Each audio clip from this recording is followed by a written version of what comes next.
Nakatusok pa. Hindi pa tinatanggal. Tanggal. Mga ilang ano yan? Yung iba nga minsan, karga namin ng ganitong oras, hapon nakalagay pa eh.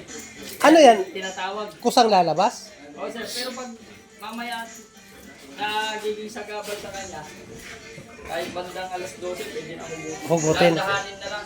Oo. Para hindi na ibabangga-bangga.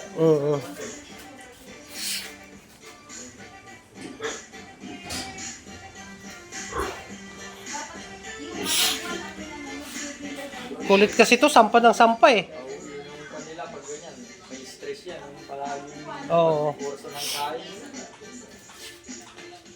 Kaya yung iba talaga nasa ipitan lang para hindi gumagalaw-galaw naman. Kaso lang ang problema pag doon sila, parang mas lalo sa stress.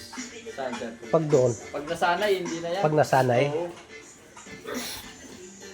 Pag nasanay yan, bali higa, tulog Higa, na tulog sila lang. yan. Subukan ko sa susunod para ano. Eh, pinaulit ko, pinahinang ko doon sa bayaw ko kahapon. Nakita ko sa post mo na nagpapakita. Oo. Yung ano,